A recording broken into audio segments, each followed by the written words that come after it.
Welcome in, One Nation, to another episode of the Hive podcast. TJ Winger, joined by Aniya Seward this week. Aniya, thanks so much for joining me. You're welcome. Glad to be here.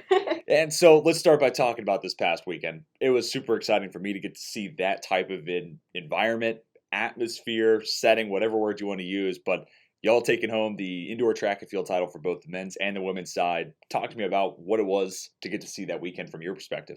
It was very nice. Everyone went in excited. Everyone was ready to compete. And yeah. And to do it in such, call it, convincing manner. I mean, neither side score-wise all that close.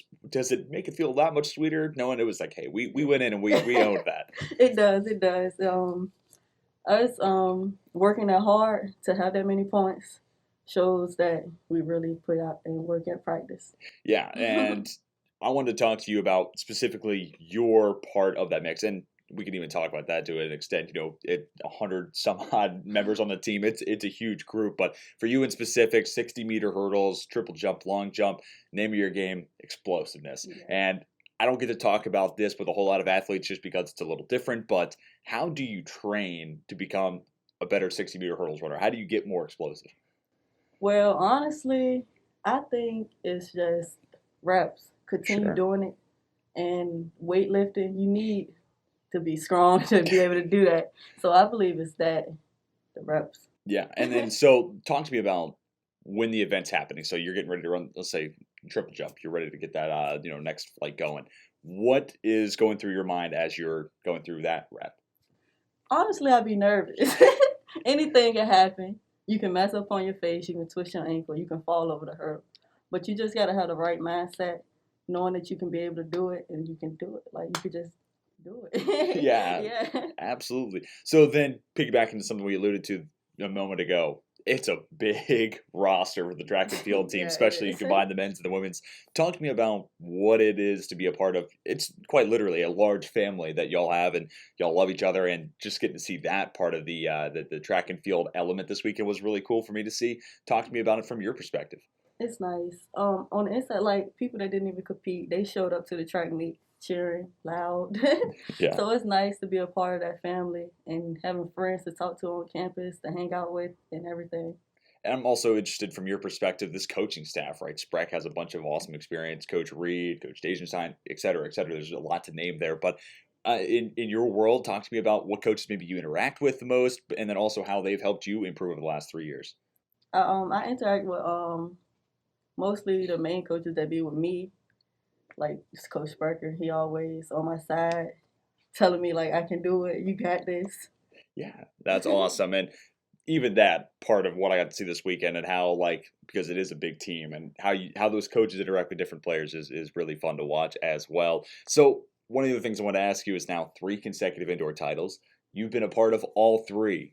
What does it feel like being a part of, for lack of a better term, a dynasty? It's exciting. And hopefully we can continue this dynasty. So next up is Nationals, March 11th and 12th, down at Winston-Salem, North Carolina. What are some of your hopes and goals for that weekend? Hopefully, I am competing in the triple jump. And hopefully I can compete in the hurdles I would track me this weekend to bump my rank up. Sure. So, yeah. And so with that said, you're always trying to, bump up those numbers to be able to qualify and whatnot.